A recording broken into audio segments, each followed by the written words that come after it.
Nagtatampo daw yung pamilya nila, ganyan, na nandito na sa Canada, tapos hindi pa nila makuha, mga ganun.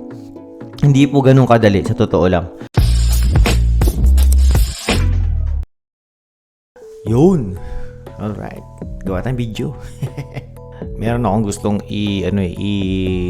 talakay sa inyo, no? Magandang pagkwentuhan yung kung kayo meron ng pamilya rito or kaibigan, madali mo makapunta pagka nag-apply ka papuntang Canada, no? Marami kasi nagtatanong sa akin yan kasi may mga kamag-anak din sila dito, ganyan, tapos may kaibigan, ganyan. Yun, maganda sanang pagkwentuhan yan, no? Pero napansin ko dito sa mga huling sa mga huling videos ko, dumadami na ang aking mga haters. Isa na ako sa yung parang laging sinasabi nila na merong imaginary haters. Hindi, actually meron na talaga. Pero may mga point naman sila kaya lang syempre mo na ginawa ko lang naman yung video na yun para awareness lang naman. Kaya naman, hindi naman ako galit sa mga gumagawa sa ganyan, sa totoo lang Kasi, alam niyo naman, marami naman gumagawa niyan, hindi naman sikreto yan Ini-expose, ang dami nakakaalam yan, hindi naman bago yan, sa totoo lang. Ginawa ko lang video, saka wala naman mga pangalan. Kahit sinong training center puntahan niyo, wala naman dyan Okay lang yun, walang problema. Do what you want to do, no? Buhay niyo yan diba? Makikinig kayo sa akin. Makikinig kayo sa akin. Wala naman akong sa buhay niyo. Hindi, lang yan. Diskarte niyo yan. Kung ano man yung gusto nyong gawin, yung diskarte nyo para makaluwang-luwang sa buhay, para sa pamilya nyo, wala namang problema yan. Ako naman kasi kaya ako lang naman kasi na-discuss yan kasi ako nakita nyo naman kasi yung yung yung experience ko. Gumawa naman ako ng experience na actually nung una kasi hindi ko naman talaga alam yan na mayroong mga ganyan. Ngayon nung nalaman ko nga, pinuntahan ko yung kinuwento ko sa huling vlog ko, kailangan ng malaking pera, di ba? Kaya hindi rin ako tumuloy, di ba? Pero ako siguro kung mayroon akong pera, hindi pa rin ako tutuloy. Sayang. Sayang Kaya nagtuloy-tuloy ako sa supermarket. Yung sa mga nasa wet market, di ba? Sabi nyo nga, merong yan? Kailangan na hanapin lang pagka kayo ay nasa wet market. Dapat mapatunayan nyo lang na existing yung meat shop. Tapos yung meron silang DTI, mga ganun-ganun. Basta meron naman kayong ipoprovide na enough document para mapatunayan na nagtrabaho kayo dun sa wet market na yun. Walang problema yun, no? Yung sinasabi ko kasi, mga wala naman kasi talaga mapagkukuhaan tapos biglang nagpagawa lang ng kung ano, no? Kayo nang yan, diskarte yan. Okay na yan. Para sa pamilya nyo yan, di ba? Okay lang yan. Anyway, yun nga yung gusto kong i-discuss tungkol nga sa kasi may nagtatanong sa akin, sir, meron kasi akong kamag-anak diyan. Nasa ganitong lugar, ganyan. Sa totoo lang, kahit meron kang family, basta nasa nasa right age ka na, nasa 18 pataas ka na, adult ka na, ibig sabihin. Tapos mag-a-apply ka dito sa Canada. Hindi ka na basta-bastang pwedeng pumunta, hindi tulad ng kunyari minor ka tapos pupunta ka dito na nandito yung parents mo. Yun, madali yun, pwede ka nilang petition lang na pumunta rito.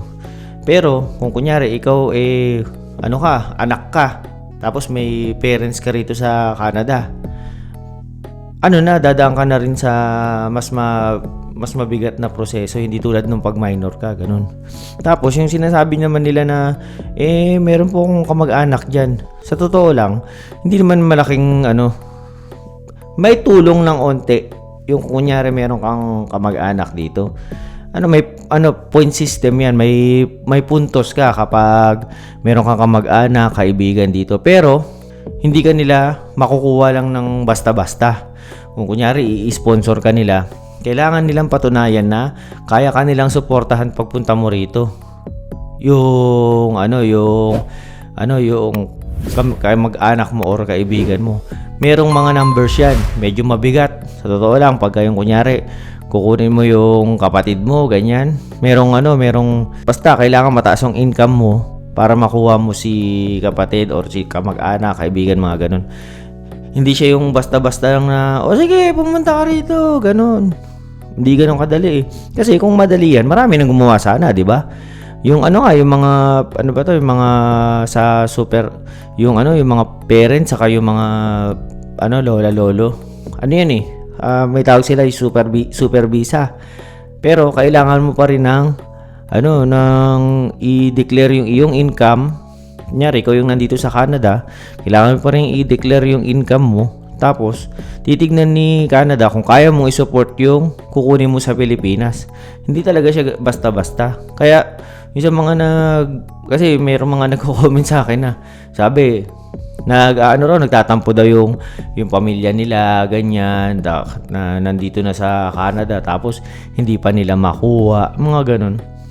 Hindi po ganun kadali, sa totoo lang. Kaya kailangan ng malaking pera eh. Alam nyo naman dito sa Canada, nakikita nyo nga yung mga post ng na mga kababayan natin dito sa Canada, yung mga tropa natin eh.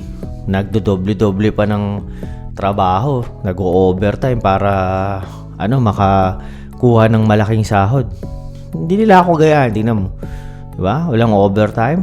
No overtime, no problem. Joke lang.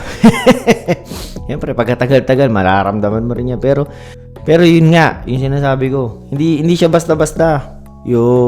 Wag na kayong yung mga nandiyan sa Pilipinas, tapos yung kapamilya nyo, yung kaibigan nyo, hindi kayo makuha dito sa Canada.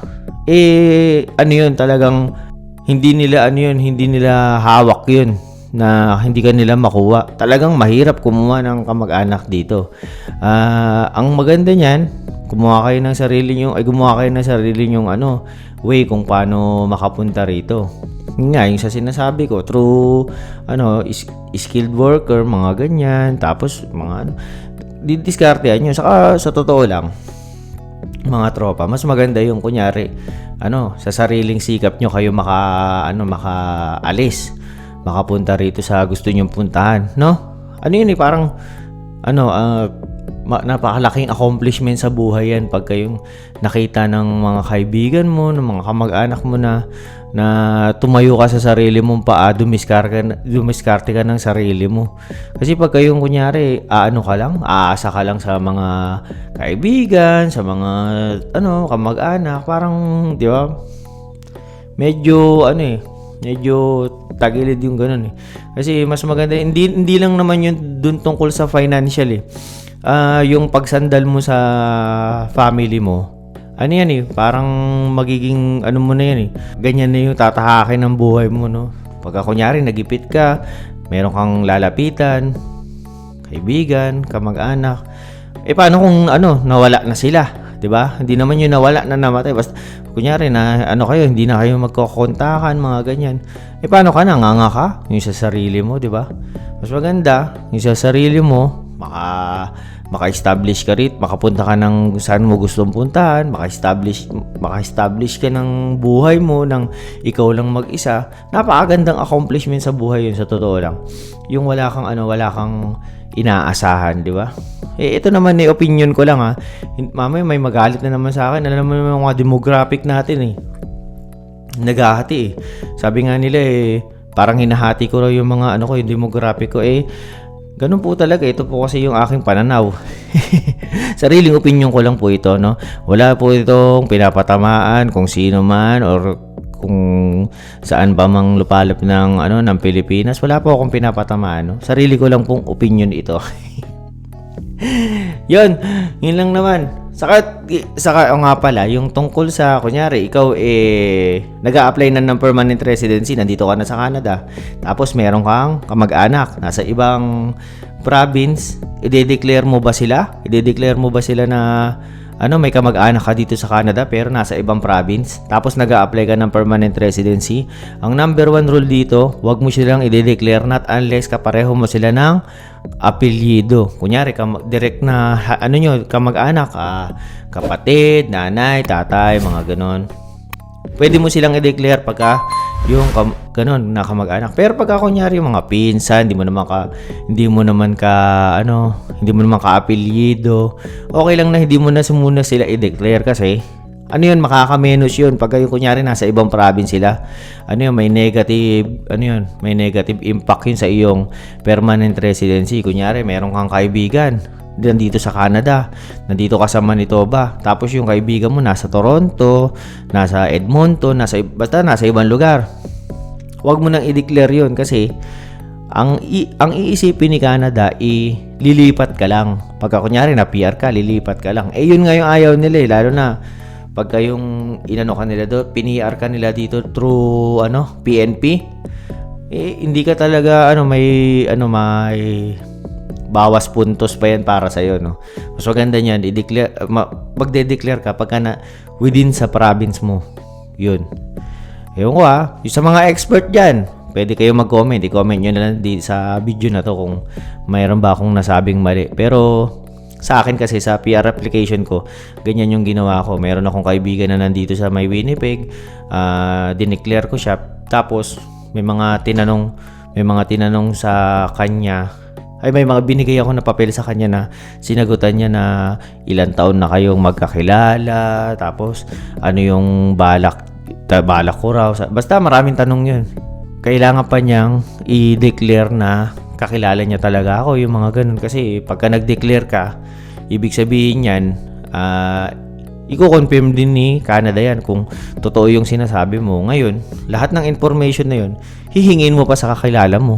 Which is, syempre hassle pa yun sa kakilala mo. Kung hindi mo naman talaga ka-close, wag mo na siyang i-disclose, no? Yun, yung mga ganun lang kasi maraming mga nagtatanong sa akin tungkol sa ganyan Yung kunyari, itong sa pagka medyo maluwang-luwang na wala na ako ibang magawa na video. Ito kasi yung mga ganito, madali lang to, magsasalita lang ako.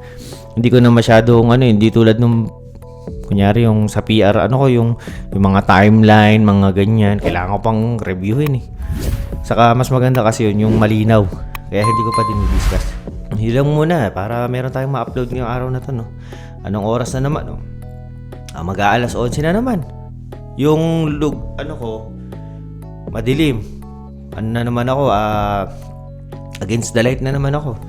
Hindi ko alam kung bakit ko ginagawa yung ganitong mga video pero wala tamad ako mag-pwesto-pwesto ng gamit Yun lang muna. Sige na. Like, share, subscribe yung mga ganun Alam nyo na yun Paalam.